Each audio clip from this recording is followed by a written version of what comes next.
In this video, we'll quickly do differential calculus, but up to quotient rule. And of course, we'll be covering only those aspects which we may require in understanding the fundamentals of physics. So let's get started.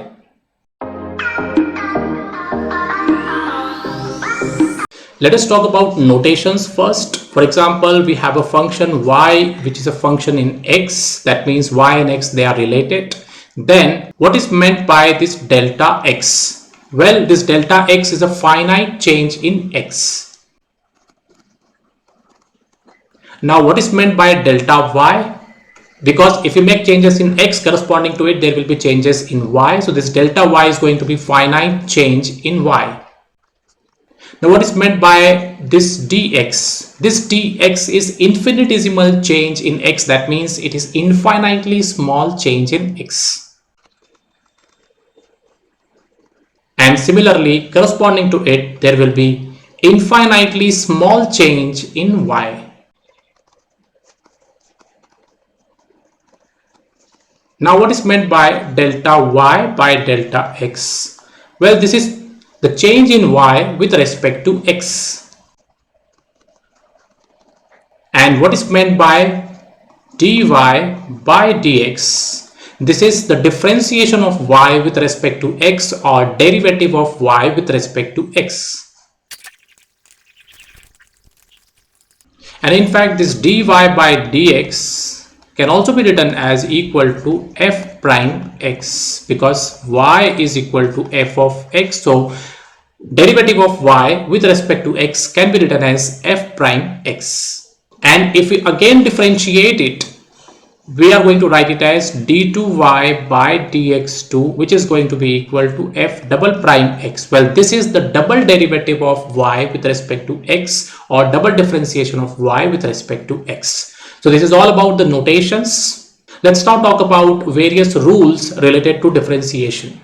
Number one rule is that if y equal to constant, then the derivative of y with respect to x is going to be equal to 0. Basically, it is constant multiplied by x to the power 0. So if you differentiate this y with respect to x, then the derivative is going to be 0. We can also write it in this manner, that differentiation of a constant value with respect to x, it is going to be equal to 0. And that really makes sense. Y equal to constant means y is not changing. If y is not changing, then its differentiation, that means its change with respect to change in x is going to be 0, because there is no change at all. Let's talk about the second rule. The second rule is related to what will happen if y is equal to a constant multiplied by a variable. Let's say that variable is an expression in x, f of x. Then how will you differentiate this y with respect to x? If you differentiate y with respect to x, this operator d by dx is not going to differentiate this c. This c will remain as it is, and it is basically going to differentiate f of x, which in fact in the next step we can write it as c times f prime x. So basically, if you try to differentiate a constant multiplied by variable, then constant remains as it is, and you just have to differentiate that variable part. This is the second rule. Let's now talk about the third rule.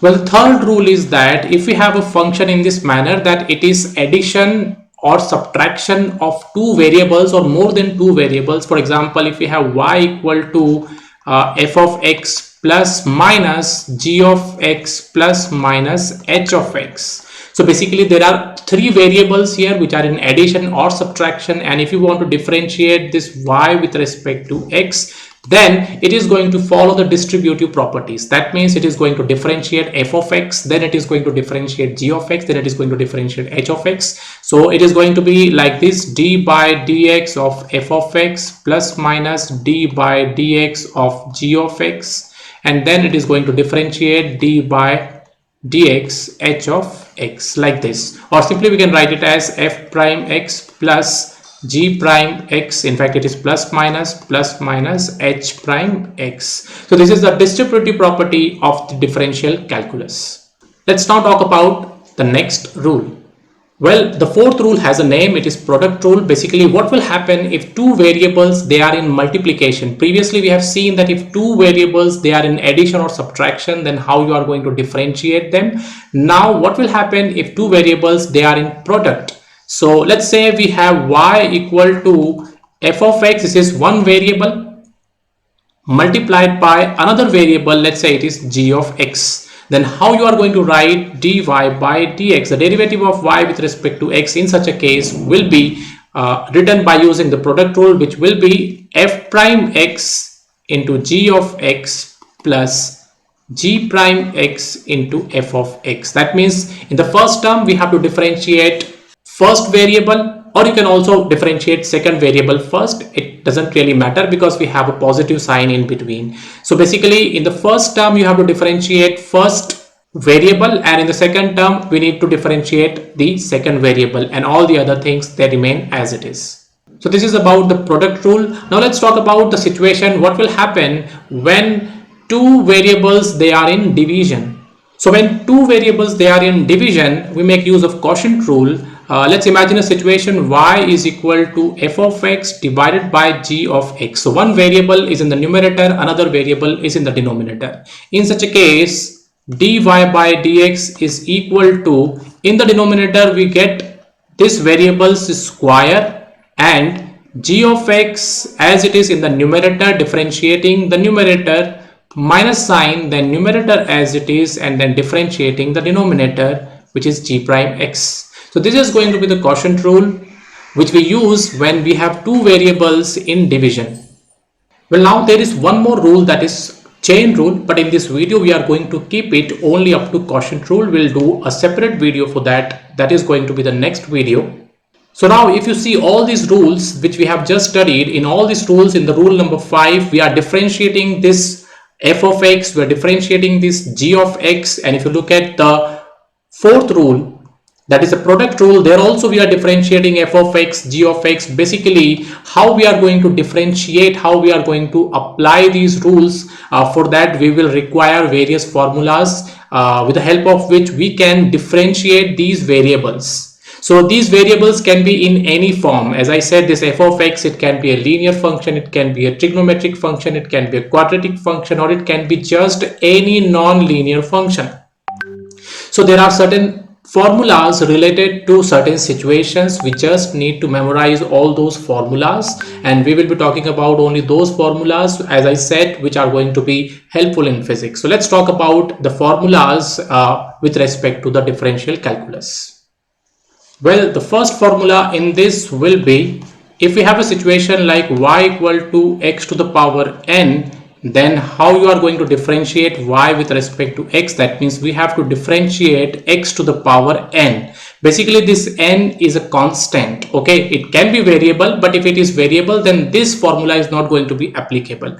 We will apply this formula only when the power is a constant. So in this case it is going to be equal to n times x to the power n minus 1. Let's talk about the second formula. Now see, even if we have a quadratic function, it can be taken well care of by using the first formula, because then you can use the distributive properties of the differential calculus. Anyways, let's talk about the logarithmic and exponential functions. So we have function like y equal to, let's say, ln x. Ln x is basically log x to the base e. So if we have to differentiate dy by dx, it is going to be equal to 1 by x. And if we have a function y equal to e to the power x, then the derivative of y with respect to x is going to be equal to e to the power x only. Now what will happen if the base of x is not e, if it is something else? And let's say what will happen if here this e is not there, if it is a to the power x. So let's talk about those formulas as well. Well, it means if we have a situation like this, that y is equal to log of x to the base a, then the derivative of y with respect to x is going to be equal to 1 upon x times ln a. That means log of a to the base e. And what will happen if y is not equal to e to the power x but a to the power x? That means any constant to the power x. We have already talked about the situation where we have variable to the power constant, and that constant was in fact referred by n. So its derivative became n times x to the power n minus 1. So right now we are referring to a situation where we have a constant to the power variable. Well, in this case, the derivative dy by dx is going to be equal to a to the power x multiplied by ln of a. So till now we know When two variables are added or subtracted, how to differentiate them. When they are multiplied, how to differentiate them. When they are in division, how to differentiate them. And when we have constant to the power variable, as in this case, how to differentiate it. And earlier in the first formula we have seen, when we have variable to the power constant, then how to differentiate it. We will not talk about the case of variable to the power variable, which will not be required too much. However, we can solve it by using the properties of log. Anyways, let's now look into the trigonometric functions. That means, what are the derivatives of sin x, cos x, tan x, cosec x, sec x, cot x with respect to x? Well, derivative of sin x will be cos x, and derivative of cos x will be minus of sin x, and derivative of tan x will be sec square x, and derivative of cot x is going to be minus of cos x square x, derivative of sec x is going to be sec x tan x, and finally derivative of cosec x is going to be minus of cosec x cot x.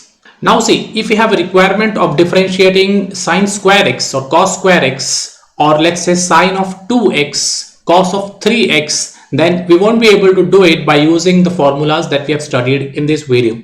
For that, we will require chain rule, and we are going to cover chain rule in the next video. Now, if you want to solve problems exclusively related to differential calculus up to quotient rule, and you do not want to waste your time in looking for problems in the books and elsewhere, then in that case, you must download my application, whose link is provided in the description box below. Thanks for watching.